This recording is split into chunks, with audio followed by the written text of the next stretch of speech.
Hey guys, we pressed pause on the first one because we're going into 2 episodes. So if you're joining us on YouTube again, this is episode 23, part 2 of our interview with Jay, and just knocking it out all in one take.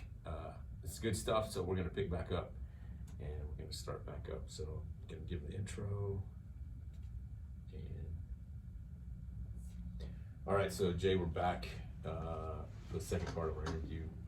We had just gone through the loss of your brother. I mean, just a recap for people. If you haven't listened, go back and listen to episode 22, the first part of this episode with Jay. And again, Jay's a mentor to me. He's been a friend, a really good friend. He was someone that, did part of my wedding. You sang at my wedding too? Yeah, you did. You sang that John Henley song that we liked. What was that song? For My Wedding. It was called For My Wedding. Oh, okay. Yeah. Jay's also a singer, but anyways, we. Is that when you had that? Didn't you wear that pimp hat? God, dude, I don't know why they taught me that wearing that crap. What did you walk out to? Bringing Sexy Back? Was that? It was no. I walked. Oh my gosh, I walked into Dare You to Move. There you go. We walked out to My Love by Justin Timberlake. Okay. Sorry, I don't know. Yeah. I don't know where the Sexy Back came from. That was the one that the police had to escort you out because. Jay was, anyways.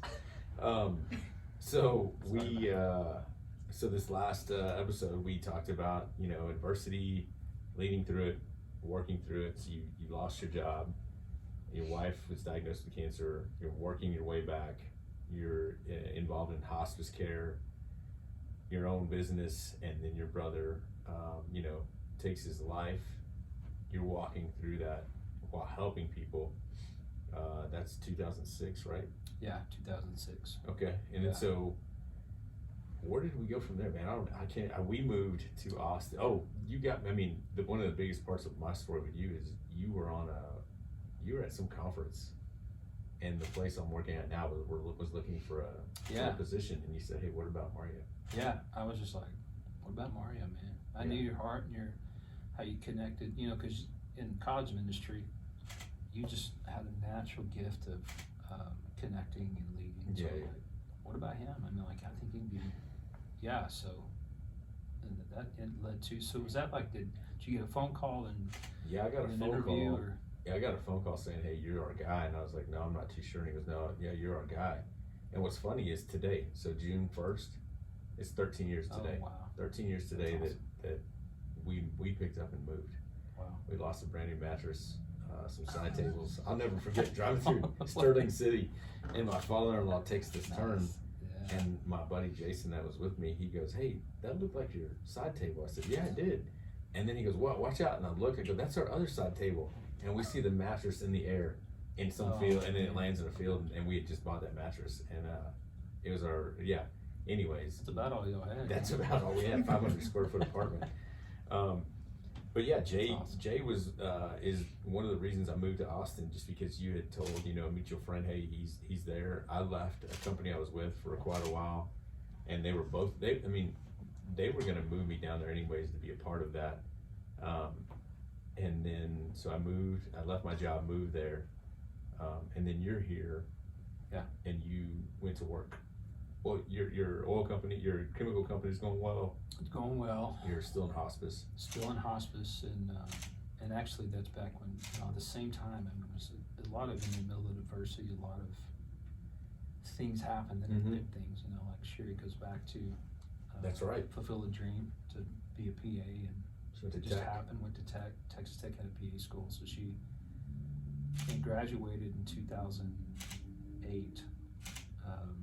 And that's about the time the church here. Yeah. And at the same time, funny. I don't know if you remember me. I had just started this fledgling organization called Epic Living. Yeah, I remember that. I was doing leadership and yes. men's retreats. Yeah. I'd just done one men's retreat, I think. Yeah. Well, I did. Yeah, that was the day that we went down there, and I was like, what have I gotten myself into? Yeah. Because I was eventually going to go work for them. And when I got there, I was like, what the heck is this? Like, these guys are bad. Yeah. And now I work with those guys, and I'm like, those are the best guys that awesome, dude, man. Those were the funnest group of guys. Yeah. I remember one guy, he was a weatherman in Austin. Yeah. I don't know if he listens to this, but he doesn't, he's not a weatherman anymore, but he was a weatherman, and he was so, his hair was a big deal to him, and he forgot his gel, and he used toothpaste. He came down and his hair was fixed with toothpaste. You remember that guy? What can we say on here? Dude, it's up to you. Well, no, that's not a good enough standard. Whatever. You remember when we at on the the very swing? end? No. Well, there were plenty of times. I remember getting on that swing. You And remember, yeah, some of the words that came out from those guys, and that guy was sitting there going, "I've never heard these kind of words from a church group." yeah. We're like, well, Yeah, this isn't your regular it's church not your group. regular church group. Yeah. But at the end, we said like, "Hey, what did this weekend mean to you?" And that one dude that I don't even know who it was, but he's like, "Listen, I've never been to one of these things. I told my friend at work I was going off with a group of 30-something men to stay at this camp." And he said, "Dude, you might get raped." Oh my God. I forgot about Remember, that. he was Yes, like, yes. "It turned out really good." And I was like, "Yeah, okay, that's your standard." Yeah, it's your the share time. Because it could be weird to go for someone who's never, "Hey man, you want to come away with 40 other guys and stay in a cabin?" What are y'all gonna do? Yeah, I have no idea, and that's that. It was an incredible, So that was the first thing I had done, and I really Epic felt living, like yeah. I'm gonna begin to just really. Mhm. I mean, it was all centered around you were made for a larger story. I remember that, man. Epic story, you know, like you need to live the epic life, not like big and grand. It was like you're made for something more than this. Yeah. And I go out to eat lunch with one of the guys from the church in Midland, and he's like, "Hey man, I've been thinking about it. Like, I really want you to come on staff." And so 2008, I think December 2008, I transitioned Back to the a different church, right? Yeah, a different church. Yeah, and I remember. Still had my company for a while, and then eventually sold it, but transitioned out of hospice back to church. church. And then you became a counselor. Like you got your. Few years into that, you know, the guy retires. It's over the counseling ministry, and we're sitting around this is just that affirmation of that. However, I would word it, that people saw in me this sense that I wanted to help people with broken stories. So we're sitting around in a staff meeting one day, and they're like, "Hey, so and so's retiring. Who wants to take over that ministry?" And they literally go around the table. I'm like, "No," and I mean, I go, "No, not a chance." They come back to me, "Are you sure?" And I was like, "No, I couldn't be more sure." Yeah. And so, I was like, "I ain't doing that. There's no way." Yeah. And so, the guy that's retiring follows me out of the meeting. He's like, "I think you need to do this. Yeah. I think you were made, you're shaped to just help him." I was like, "I think you're crazy." I was like, "I don't even understand what you do." Yeah. And so, but I'll pray about it. Yeah. 2 weeks later, I'm like, You're the "I think I'm supposed to do this." Yeah. And I ended up telling the team, like, "I'll do this, but I need some training." And so I go back and get my counseling degree at Liberty. Yeah, man. I remember you walking through all that, dude. And so, again, transition. I mean, your life is constantly transitioning, but you're continuing to stay in that place of helping people. Yeah. You're helping people. You're walking with people, whether it's divorce, addiction. I mean, all the things that come with life that people tend to hide. But you're walking with those people. You chose to walk with those people. And again, it goes back to what you said. I'm at the beginning of life. I want to walk with people that are broken. Yeah. So that was 2008. We're man, I don't even know where to go next. I just know that. You know, I stayed in that until 2016. Yeah. And really enjoyed that, and really thought, and really the transition was ultimately, I think, going to be to at some point go into counseling full time. Yeah, that's right. And that's why I thought, you know, and I worked went to work with you for a season down in. So before we get there, episode 1. I think it was episode 1 that I called you out and said, so Jay and I had this. No, were we in different towns at the time when we decided to do the freaking Spartan? What is it called? The Trifecta? Yeah, Trifecta. See, I was 50. That was the year I turned 50. Yeah. I was born in 67. I can't even count. 2017. 17. Because it's a even Yes. number, whatever, that's how Hey, mine works. what are you, like, Rain Man? Okay, so, but were you here? Yes, I didn't leave no, I was in, You cause were in- when you called me out that time, and then that, thank goodness that one caller came to my rescue. The serotonin. Yeah, I don't know who that brother Serotonin was, but squirt. we should have him on your show. Go back and listen to the guy that got pissed off because I called Jay out. Well, anyways, Jay is in Midland, transitions to Austin. Yes, You buy some land out there. we're living in Georgetown at that rent house. Yeah, that's When right. you left, I was sick, deathly sick. Whatever. So anyways, Jay moves to Georgetown and he's coming on the same staff that I am, and he gets the idea to go do this Spartan Trifecta, which it's a sprint, a 3-mile sprint with 30 obstacles, a super, which was 7-8 miles with 35 obstacles, and then there was a 17. It said 15 miles. It was like 17 That miles was crazy. with more obstacles. That So was the challenge. You never really know how far they were. yeah, exactly. So Each there course was different. it was 3, 7, and 17, whatever. So the very first one was Houston, and dude, I left Leander, and it just started downpouring, and I was like, they're gonna cancel this. And you said, hey, I got a hotel in Bryan or College Station, just go check in. And I said, hey man, you're coming, right? And you're like, dude, I'm sick. And I was like, on my deathbed. you said it was COVID back in It's 2017. COVID 14. Yeah. Well, I show up and I'm like, dude, that night I went out to Academy, bought a Camelback and all these Gatorade gel Yeah, right. energizers Yeah, because I'm like, what am I gonna do? I don't know what this is like. Yeah. Dude, I got to that race and it was pouring. And yeah, I was terrified, but that's the race that I called you out in episode 1 or 2 when I said, Jay just left me hanging, dude. That sucked, man. Yeah, I felt so horrible being sick. And I love what you said, because what you said when you called me out was good, which I thought was such a good leadership reality. I mean, when you said at the end, you said, when you got to the finish line, what was hard is there was no one, you know what I mean? Yeah, it was yeah. real. I was like, that's exactly, because we had trained together. Yeah, we did tons of burpees. We had trained together, and I felt like I let you down. And even though it wasn't the same to go, well, you did it by yourself, and I did, because we had shared kind of working that hard work, and it was something at the end we could have high-fived, and I was in Georgetown, because I went and did, the funny thing was you were dead right, yours was horrible, and I made it up before we did the next one. I did one in Dallas, but it was in the stadium. It was indoor, nice. Yeah. I never got, wasn't even I do have to say that when I said no one was there for me, my wife made it clear that she was there. Whoa. She was there she wasn't in the trenches with me, but she was there to high-five me.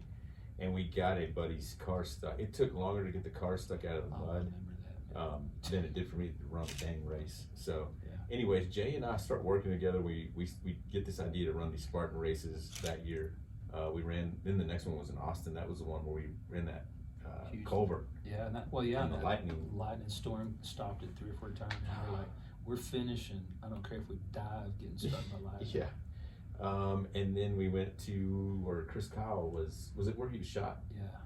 Man, that was a cool race. I think I broke my dang ankle on the 2nd mile. Yeah. And we had like 15 more miles to go. Yeah, you took it. That was a long race, man. Jay had to carry me. That was it. I'm just kidding.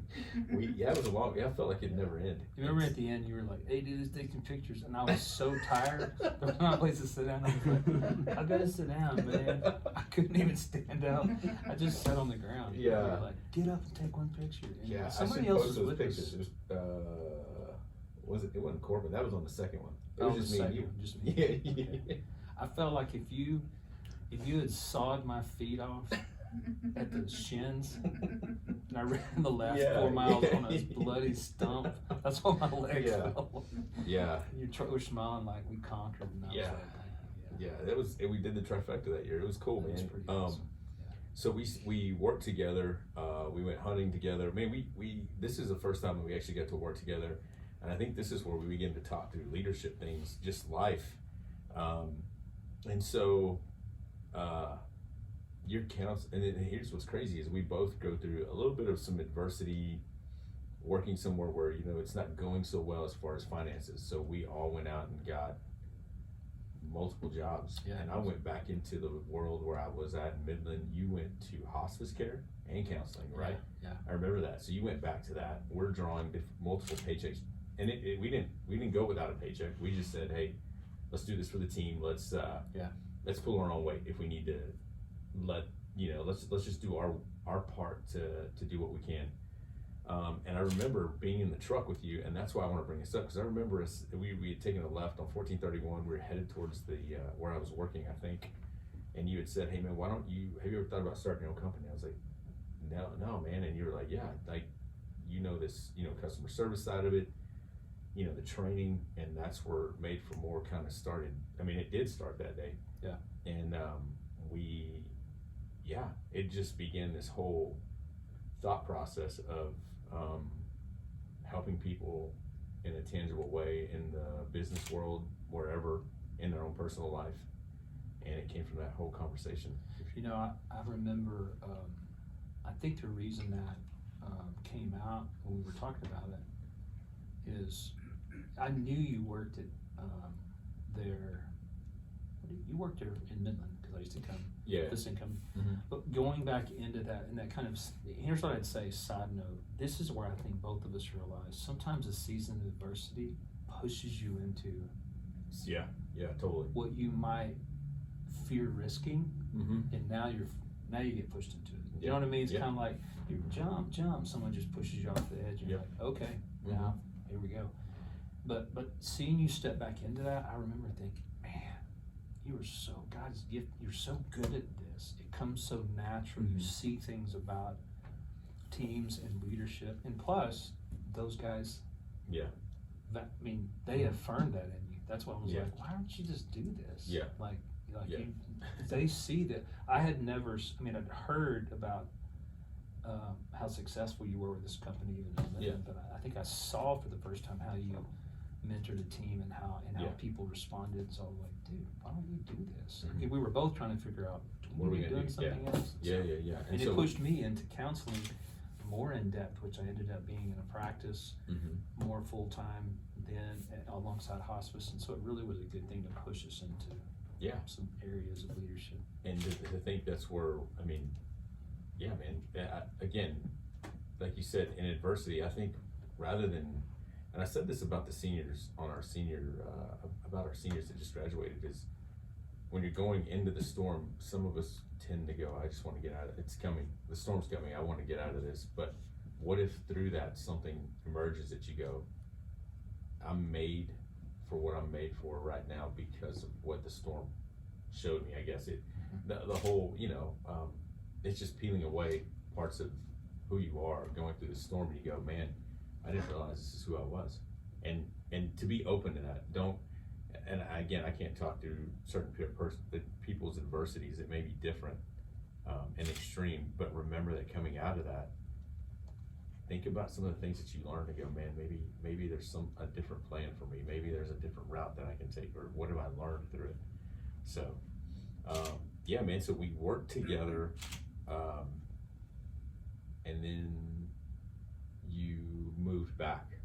So there's another part of some brokenness in your life that moved you back. Yeah, my folks it was always the plan, family-wise, that we moved down to that area to work with you guys. My folks who were elderly, that kind of come to the point of retirement, we wanted them to move with us. They're like, hey, come with us. And so we bought some property that my dad had always wanted to have some land, and which we had dreamed about that, did that, went ahead of them, bought the land, built a house that would, how they would be next door. So when the time come for them to, they were already there. You have to move in close to us. They were right by us, and so that's the plan.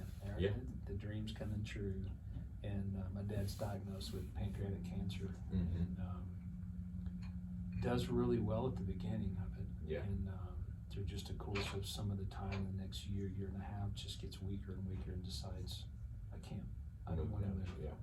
And I remember Sherry and I sitting in our house there, and out in the country, just crying, like, God, like we don't want to be.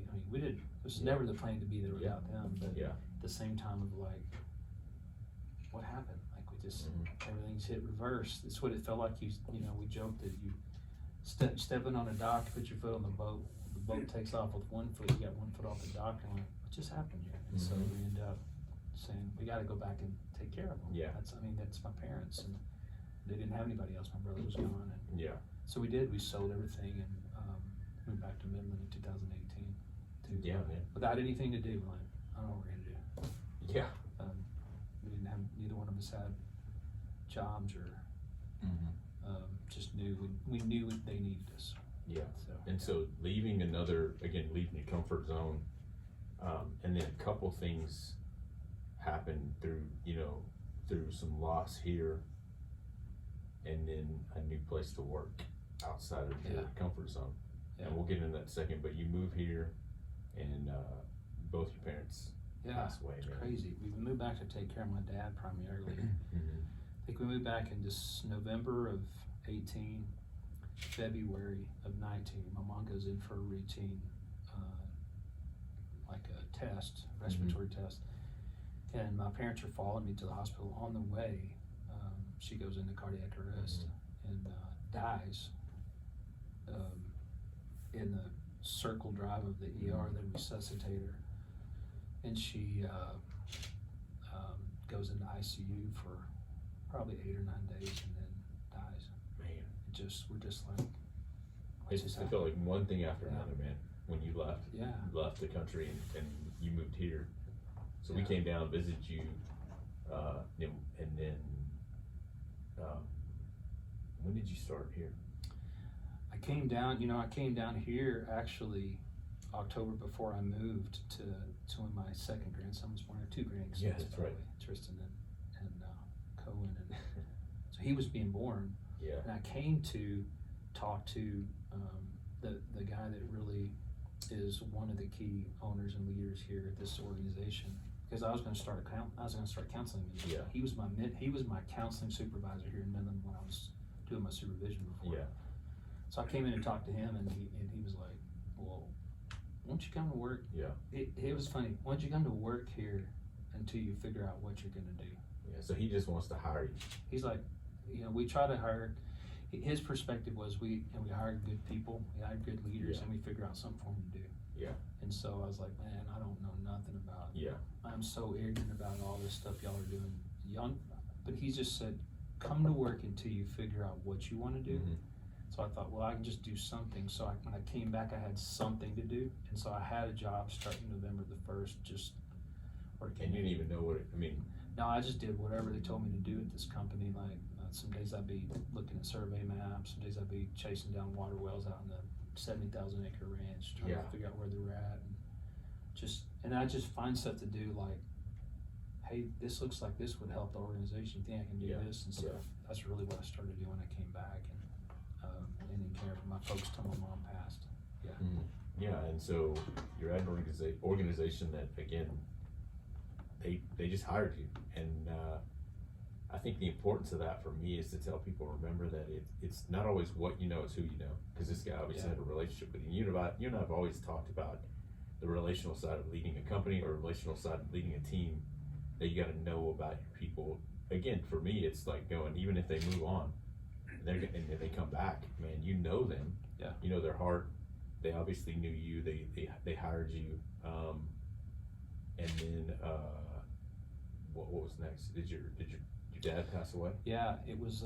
We were here almost a year later.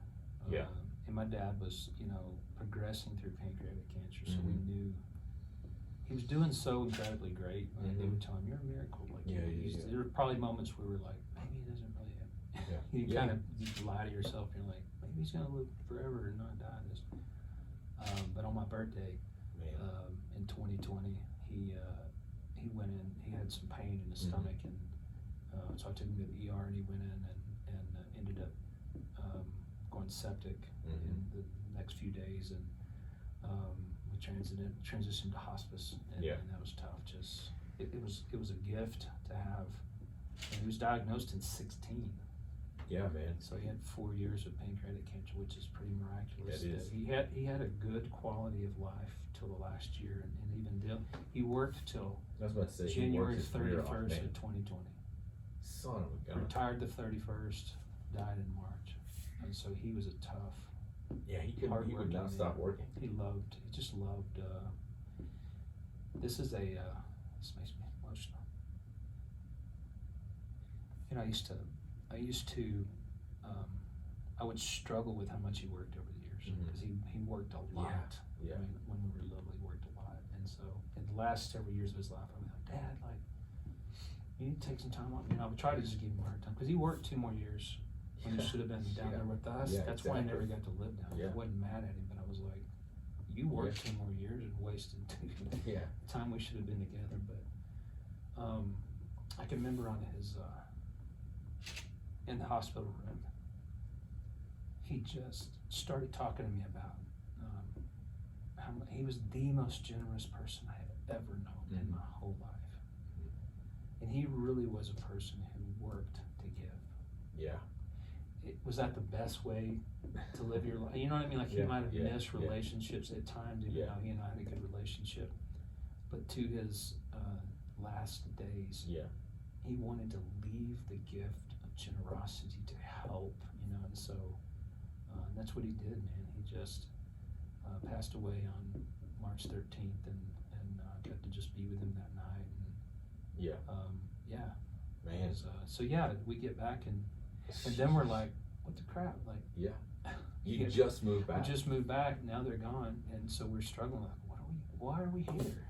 What in the world is all this, man? So and so since I've met you, man, I think of the adversity, the ups and downs, and watching you navigate through those, and then again the leadership that you bring to people around you, the relational values that you bring to people, but you're also walking through it. So you're not just you know what I'm saying. You're not just saying these things. You're leading through it, but living through it. And you're here on staff at this place. And we can share who it is. I usually don't until you do, and it's fun. But for me to go, okay, here's a guy that was in the ministry for how many years? 35 years. And then to be hired by someone that's not in the ministry, totally out. So think about doing something for 30 years and then stepping in, and they go, hey, we're just hiring you, and you're going, what in the world? But like you said, I think the 2 things I want people to realize is, number one, is it's, again, not what you know, it's who you know. It's relational people, being relational with people, whether you're leading, whether you're the boss, whether you're the one working. Listen to people, get to know people, have that value of, hey, value people, not just things. But Jay was brought on staff here, and because of who you knew and the relationship, right? But then the other part of that is that I want people to know, okay, not what you know, but who you know. And the other part of that is to go, you know, some of the things that you walk through are going to lead you to a place where you may have to jump, or you're forced to jump, like you said, and you're in a place where it would have been easy for you to quit here and go back to the ministry. But what I want people to understand is you're where you're at for some odd reason. Sometimes you don't understand that. Like you had said at dinner, there's people that are impacted by you here that you don't hear directly from. But it's what you were made to do, to be around, you know, a team of people. Again, going back to the team, be around a team of people, encouraging people. And it may look differently than counseling or ministry, but you're doing that here for people that don't have it. And meaning it's not a church, it's not a counseling room, it's guys in the oil business. That I guess sometimes, again, I think people are always asking things about life, but you're leading them through it, talking to them about real things, tangible things, and teaching them leadership. So maybe speak to that, man. I think I know I heard you say this. I think if you didn't, then we'll give credit to somebody it's else. close enough to what you said, because it goes through what you just. It's like the next statement I thought you were gonna make. Cause I think I heard you say this in one of the recent podcasts. Because you said it's not who you. What did you just say? It's who you know. It's not what you know. It's who you know. A second statement I think that defines my journey has been, it's not what you can do, it's who you are. Yeah, exactly. I was hired because of who I know and who I am. And this company believed in me even when I didn't believe in myself. They hired me because of who I am. They needed that person with that leadership skill. They needed that leader here. And they kept telling me, we need you to be you here. And I'm like, I don't know anything. I don't know. And so just to stop and say, I work for a company called Wasser Operating. It's basically for people in the oil and gas industry, you'll know this terminology. It's a water midstream company, which basically is we run the infrastructure to acquire, distribute water for frac operations, from the kind of point of distribution to the frac. And then we take produced water from a producing well and either recycle it, which we generally innovated in that, so we're reusing it, or at times dispose of it down the saltwater disposal well. So our company manages all of that infrastructure on a 70,000 acre ranch. Yeah. And so that's what Wasser does. Wasser, German for water. That's where it comes from. So that's awesome. So, and I'm the, I think because we're an LLC, you don't have positions named like normally, but I would be like VP of operations or COO in a company that has COOs. But basically my role is to be, 10,000 foot view over operations and make sure everything's moving in the strategic direction. But second, the main thing they hired me for, I'm getting to finally believe, I think I doubted, is to be over leadership and team development. Just build people. Like I need to do something of value, I don't know enough about the disposal and midstream. You need to hire some engineer that I'm so stupid. I mean, I'd go through those internal battles like, y'all don't want me to be the guy here because what can I offer? It's who I am. They kept saying it's who you are. It's who you are. And eventually I started believing who I am brings value to the organization. And so, so that's what I would say. It's like that, looking back, I thought about that as we were eating dinner tonight.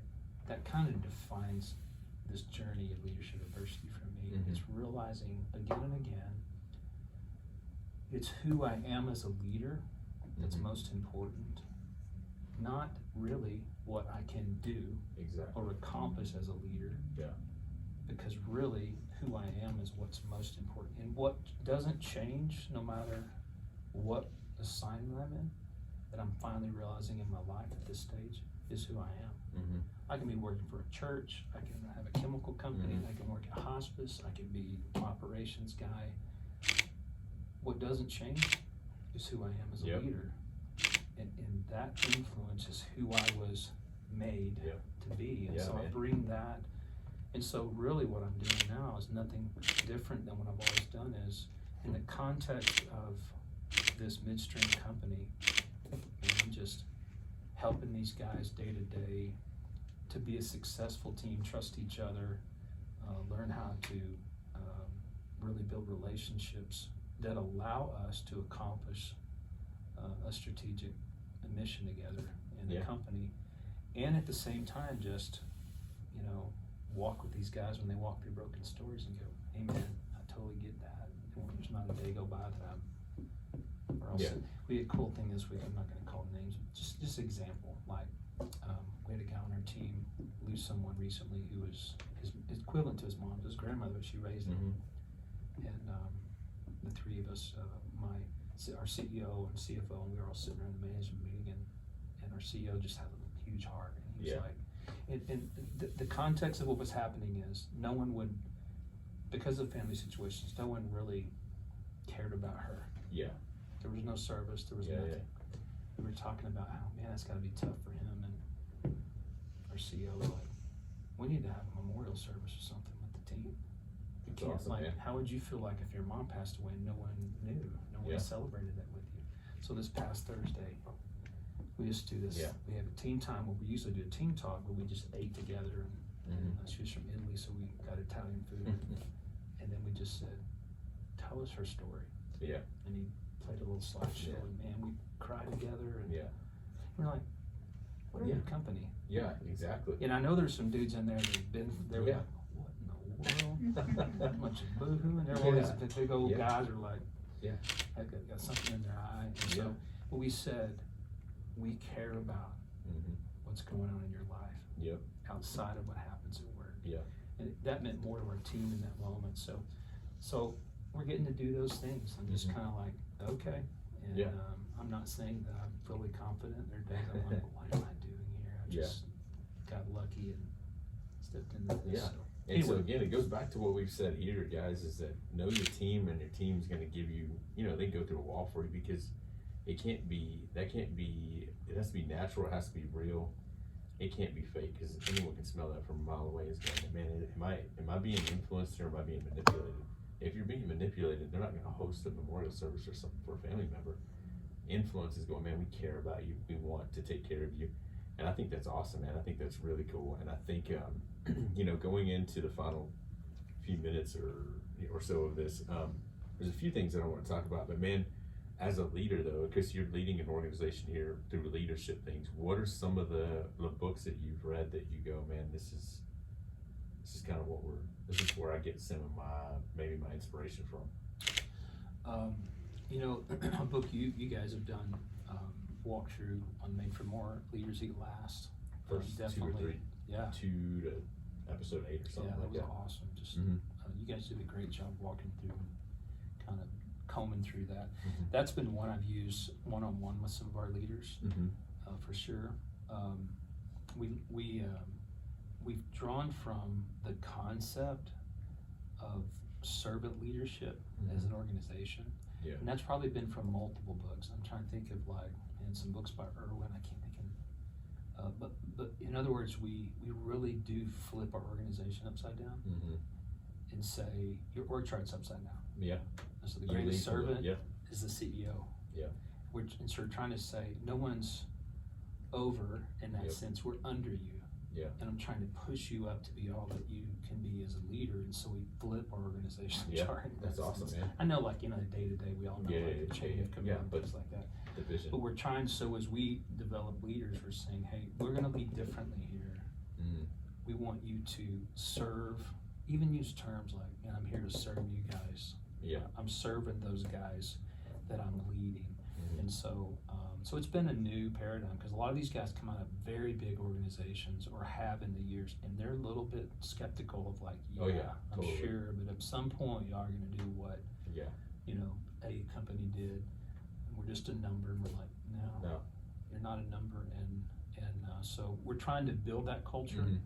That's good, and man. So Leaders Eat Last, I'm trying to get other, obviously several of Jocko's books about stream ownership, decentralized leadership. Yeah, has been huge. Just seeing that, and we have some military guys on our team anyway. So that's awesome.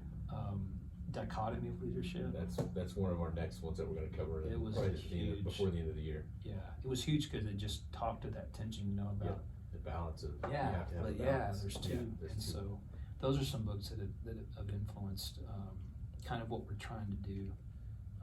And we're early in the process. We grew from 4 people when I came in 18 to now we're up to 17.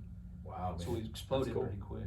That's so good. we've just started getting to, I've transitioned to a role where I can finally focus on the team development, which is what we do every Thursday. That's good, man. Yeah, and I think I hear you saying some of the things that, working with the organizations that we do is meetings, like one-on-one meetings or team meetings. They have to happen so that there's communication, there's understanding, but then also just growing individually and challenging other people to grow. You know what I'm saying? Because you've got to be constantly encouraging growth. Every Tuesday I meet with all of my key leads over a department. Yeah. And we do it personal, professional. So I That's just awesome, start man. with hey, how's your life going? That's good. What's going That's on awesome. with you? I start with that. Yeah. Then we go professional, how you doing in your role, and what can I do to help you succeed? What can I do to help you overcome some obstacles? And I'm trying to teach them in that moment how to troubleshoot with the team and really trust them to lead. So I get to meet with them every week. So last few things, what do you think is one leadership area that you missed the mark on early in life that you go, man, I wish it's putting you on the spot, but man, I wish I would have understood this more earlier or sooner. I think it's that thing I just talked about, which is I put so much value in what I could do, and I mean that this is I think you know what I'm talking about. This is a very vulnerable thing to say. I always felt like I was dumb, like I'll never be smart enough. Yeah. I mean, if you look, when I was working at the church, when the council had to put all my degrees on the wall, and but I was with a client one day and they were starting to want to go back to school. And I just was in this vulnerable moment. I was like, you know what all those represent?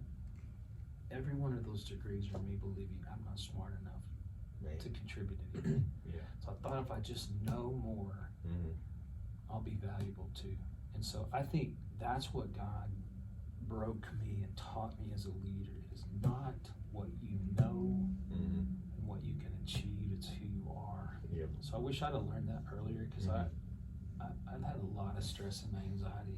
I always felt like I failed as a leader because I feel like I ain't smart enough to lead. So yeah, that's good, man. That's good stuff. And I think for parents out there to remember, I mean, I think we started early, but I mean, I think that's something that maybe we could all say more to kids is, who do you want to be? Not what do you want to be when you grow up? Who do you want to be? And they're going to ask, what do you mean, who? Talk through some characteristics of what a good person, not a good person, but a good leader would be, somebody that is, you know, honest, noble, you know, so. I love when you did that in Neil's podcast, when you were talking about, you know, working with, you start off by who do you want to be? Who you want to be, that's one of the first things that we ask. So huge. So one of the funny things that we have in common is, for my birthday, we went and watched Jocko live right before COVID shut everything down, man. Jerry, you were there too, I was right? actually We there. didn't get to see Jerry, but he was there. He was out of probably the front row seat. Yeah, he actually, dude, we were at the end of that freaking line, and you were gone, bro. You met him, right? You shook his hand? No, I never met him. Okay, so we waited in line forever. I was at the back of the line. Yeah, we waited. And so we got to see Jocko live, and one of the things you and I have in common are reading his books, watching his videos, and we say certain things about him. But I think definitely, again, understanding the discipline equals freedom. And we talked about that, extreme ownership. If you've never read those or heard about that, man, go look at some of his videos. They're just, and you know, when you hear, he has over, I don't know, 280 podcasts, 300, and I listen to one on. I haven't listened to any of the new ones. I listened from 1 up to, I think I'm on 217. But he looks intense. Me and my wife had this argument. He looks intense, but he's not. Yeah. He's a leader. Like to me, I'm going, that is a leader who knows how to get something from someone through influence and not manipulation. And he brings out the best in you. So when we were there, I remember us wanting to take a picture with him, and you're like, "Hey man, that lady took the picture," and you were in the motion of moving, and I just remember you're going, "Man, make sure we get a good picture." And she took the picture, and you were like bringing your arm up, so it kind of looks blurry. Yeah, it's all blurry. And but he would tell us, he was like, "I didn't do anything for you. You took ownership of your life, and you did it." He just gave you the tools. But again, we have Jocko in common as far as some of the things that we learned. Yeah. That was a cool night. Yeah, man, it was, and some of the things, there's so many things that I wish we would have, not just wish we would have talked about, but they're so irrelevant to leadership. Some of the things that we've done, from hunting to, just trips. We made some memories. I keep thinking back to when we got John, the common denominator douchebag, out to out the ranch, and we were shooting. I don't even know we should say this, but we were shooting that. It wasn't an AR. It was an AR or BB gun, upside down, or 22. We were shooting it upside down. Everybody that is John Wick. Yeah, and we were just shooting it upside down. We were holding it with one arm, trying to see who could hit. We were practicing gun safety. Yeah, we were. We do practice gun safety. We were just jacking around. Yeah, dude, some of the things that we've done, just like earlier, you threw my keys, how many stories up? 5 stories. 5 stories up. That cleaning lady felt like if I called security, like, what are you doing? Yeah, dude, I keep thinking through some of the things we did on those 25 acres was a blast too. Oh yeah, man. Hunting out there in the middle of the night. Yep. The armadillo that walked right in front of my freaking leg, and I had night vision on. Son of a gun. That was fun stuff. The workouts you and I've done have been fun. Yeah. We pushed each other doing some junk We did. out there. It was crazy, man. Hunting, blowing up tannerite.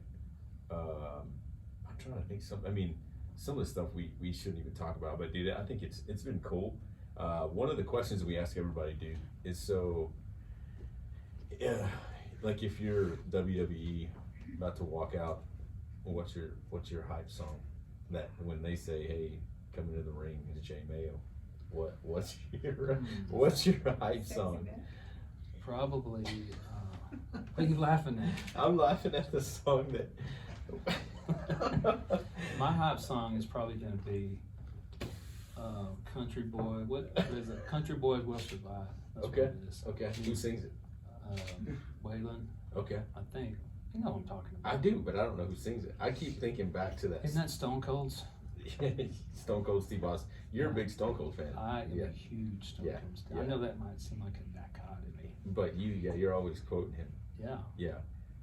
in private environments. Yeah. So I got two things. First, hold on. Stone Cold 316, baby. The reason that I was laughing was because you had said, you had quoted some, I'm not going to say, you had quoted some song that said, spitting. Oh, that was. I can't even say it.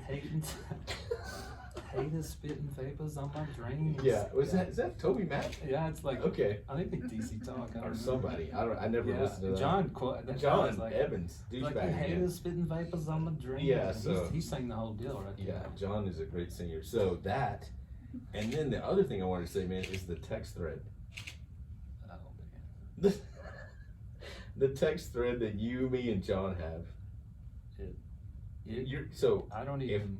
if my wife is sitting next to me and she sees me cracking up, like uncontrollably, she looks at me and she goes, "What did they say?" And I'm like, Yeah. I can't show you anything. I can't. Yeah, my wife sees me laughing and she says, "I don't want to know," because a couple of times I showed her and she was like, "What's wrong with y'all?" I think one of the funniest stories that comes from John is he's driving his truck and his 3 kids are in the back. 3 of his 4 kids are in the back, and his youngest has his phone. And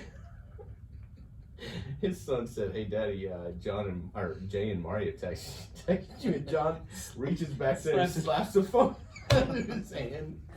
Oh, and he said, "Don't touch the phone." Yeah. But no, man, I think there've been some funny times. over Yeah, the years. dude. I think just the That's in that importance of thread where you sent me what? the trolley pictures. The what? The trolley? Oh man, Jay. Yeah, let's not go there. Talk about John, leadership yeah. and adversity. Yeah. John always seems to be the butt end of everything, man. I feel bad for him. I know. As in, you like, didn't feel bad for him when you sent me that video. I was crying. You were dude. laughing. John broke something that was very important. I was like cracking up. Like Mario being I a was great crying, friend, dude. he was laughing. I got on Marco Polo and was crying, and he was like literally coming undone inside. And yeah. Anyways, John, we love you, man. But Yeah. What's your walkout song, by the way? mine? Yeah. I always say Inner Sandman by Metallica. Oh. Like if I'm running Yeah. and I need a hype song, I always have that on my phone. I'm like, I want to hear that. When you're home. Yeah. Okay. What about y'all? Oh man, mine 100% is I Am by Eminem. I Am by Eminem. That's good. Eminem has some good ones. We've said that. Yeah. Jared? Oh man. Huh. Jerry doesn't know music. Uh-oh. You you listen to podcasts while you run or? Man, I listen to a little bit of everything. Manning podcast. Okay. Manning podcast, yeah. Yeah. Probably the Made for More podcast brings it home for me. Yeah, Absolutely. So, so guys, as we wrap up our second continued episode with Jay, man, thank you guys for listening. Jay, I'm gonna give you the final. That's just like, is there anything that you would share with people right now, as far as on a leadership or life level, and any last statements before we close out, man? I'm not just saying this because I'm on your podcast, but I really would just echo what you say. I'm gonna let you say what you say at the end, but like this whole reality that you were made for more. There is so much adversity over your life. Everyone who wants to tell you no, you're not. Like just settle in, and there's not something more you were made to do or be, and just never stop believing the reality that you were made for more than you think. Right? I don't know what that is for a person, but and again, it's more about you were made to be someone to the world. Be that person. Be that person. Yeah. Fight hard. Do the work. Fight through the adversity to get there. Don't ever give up, because again, be that person in the world. The world needs you to be who you were made to be. Yeah. Totally. And so, yeah, it just echoes what you say. Yeah, man, and then the fact that it influences other people around you Yeah. when you do that. So, guys, you guys know, if you haven't listened, just go back, check out the website, madeformoreconsulting.com. Follow us on YouTube, follow us on the socials. Dina's not here to say that, but I'm here just to tell you, you know, just hit those places up, share with us what your favorite part was if you want. Follow Jay on Instagram. He didn't even know he had an Instagram. What do you remember what it was called? Jay Neil Mayo? Yeah, Oh, you Jay gotta Neil send it. Mayo, at Jay Neil Mayo. At Jay Oh, yeah, Neil Jay Mayo. Neil, man. Neil, it's hard to say that. That Yeah, it doesn't is go so hard to say. Jay Neil Mayo Jay Neil Mayo. on Instagram. Yeah, I'm gonna start looking at it. Yeah. Follow me. Get me up on Guys, the gram. On the- make sure that you go check out his daughter's page and company, Sheridan Shelf. Sheridan Shelf. She's super creative. She's my oldest daughter. My youngest daughter's super creative. And Yeah, dude, she's awesome. Her incredible. artwork, Musician and- and artist. Yeah. yeah, amazing. Courtney and Sheridan. But you guys, thanks again for joining us. Jay, thanks for being here, dude. It's Thanks, always man. awesome hanging out. Thank you guys. Danielle, Jerry, thank you guys. And again, remember, I say this every week, but it's a part of living it out and who we are. Remember, you exist for more. You're here to offer more. Don't ever give up. And every single one of us was made for more. We'll see you guys later. I always want to say out.